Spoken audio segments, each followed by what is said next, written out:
Alright, what's going on, guys? Trev back again, here to bring you another video. This one's going to be doing my review for this week's episode of Better Call Saul, which aired on Monday. Finally got a chance to go ahead and, go through and do a review for you guys. I wanted to do one for this week. I know I missed a couple weeks, but this is for episode 7. This is for Inflatable.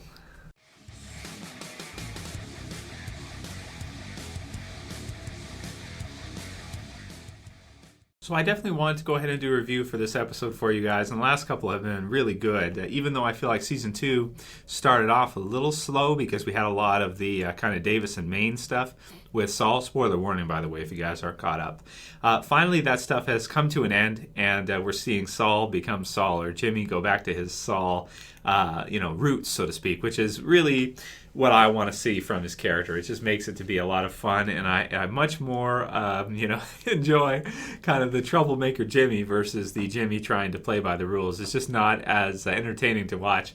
In this week's episode, Inflatable, we see Cliff from Davis and Maine has to come out and address everyone because someone isn't flushing. Number 2. So this episode was really, really funny, man. You see Jimmy starts to wear the more colorful suits. He gets like bagpipes and stuff. You got Cliff, he's jamming out sometimes to relieve stress. And you got Jimmy, he's playing the bagpipes. And he's just basically trying to get himself fired. He figures out through the contract with Omar there that if he quits, he won't get his bonus from Davis and Maine, the lawyer company.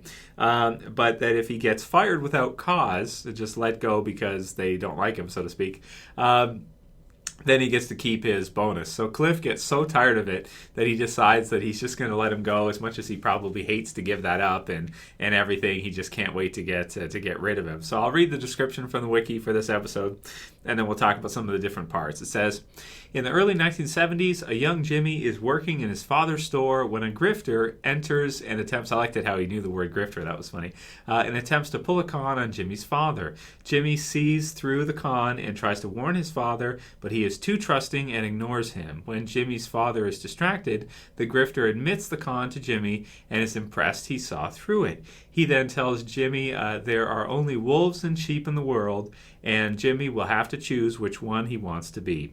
Disillusioned by his father's gullibility, Jimmy begins stealing money from the register. In the present, Jimmy helps represent Mike when he claims to the DA that Tuco's gun didn't belong to Tuco. Afterwards, Jimmy decides to quit Davis and Maine, but realizes that if he quits, he will not receive the firm's signing bonus. Jimmy finds a loophole in the contract where he can receive the bonus if he is fired without cause, and does everything in his power to be irritating at Davis and Maine.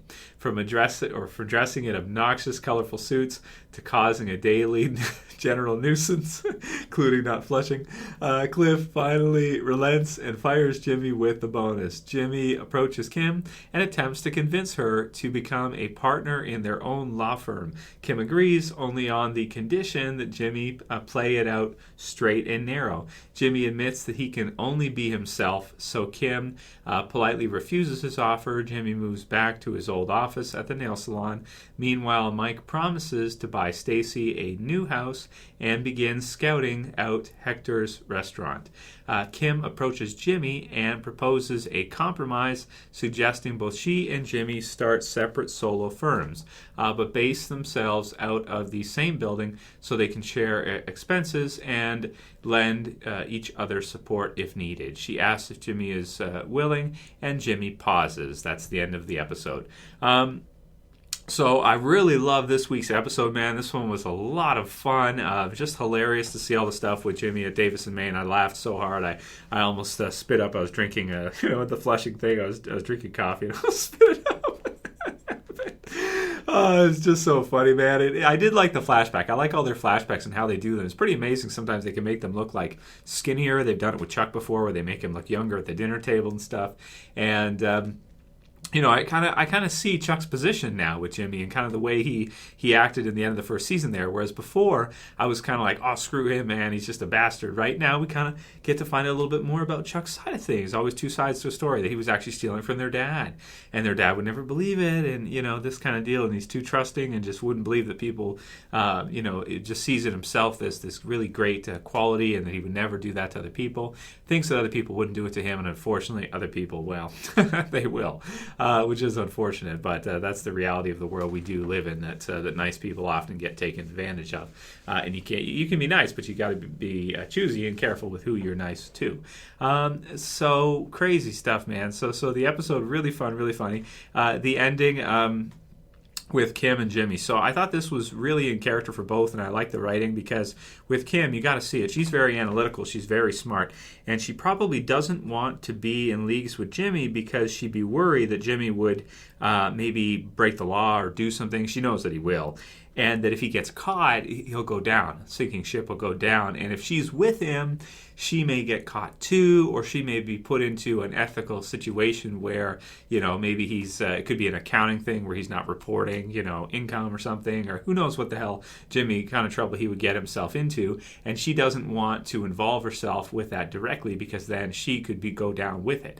But but she does still care for Jamie, and she does still like Jimmy, and she would still want to kind of be there with him. So she decides, well, what if we both rented out the same place and we both did, to practice law as solo, be their own boss kind of deal. So interesting. Again, we don't know what happens to Kim and, why she isn't in Breaking Bad. As far as I know, I haven't watched Breaking Bad for a few years now, but I don't believe she's ever mentioned or she's ever included in Breaking Bad in any way. So there must be some kind of falling out between the two. And I think that with the writing being so good, them including the kind of business aspects with it could be what causes the fallout between Jimmy or Saul and Kim, because even though they're romantically involved and they care about each other, Kim also doesn't want to hear about this kind of stuff anymore. She doesn't want Jimmy to do this. She doesn't want to be involved in this, but it's like Jimmy can't help himself. It's so ingrained in who he was back from the time that he was a kid, which I also loved how they put that in this episode, that he just can't quite stop himself. It's like a part of him that he can't turn off. The light switch, he flicks on the switch that he's not supposed to, so to speak. So I love this episode. I also loved Bali High with Mike's parts recently with Hector. Can't wait to see if they bring in. Man, they gotta bring in Gus, man. I really hope they bring in Gus. And, just the Hector Salamanca and just everything they've been doing. They're bringing back the twins, which is cool. The ones that went after Walter when he was in the shower and that. So they're awesome. And, oh, man, the show, the second season really has turned around and it's been a lot of fun. This episode, in terms of score, I gotta give this one like a 9. I'm gonna give this one like a 9.7 out of 10. I mean, this was... Inflatable was really funny. It was hilarious to see Jimmy get himself fired on purpose, and it kind of returns back to what the show is best at. Now looking forward to the future of seeing how this close friendship, this sort of flingy type relationship, I want to call it, between Kim and Jimmy, how that divides, how that gets smashed. What happens to that, and why is Kim not his girl or his wife or involved with him in the future? What happens? So, is this deal with Schweiker and Coakley for real? Are they just trying to get her out of the picture and then so that they don't have to face her as competition? What's going on with that? Is she going to take it? Is she going to go solo with Jimmy? Is he going to say yes or is he going to say no? And will that end their friendship / flingy type relationship? Let me know what you guys think. Write your comments below. We got 3 episodes of Better Call Saul left this season.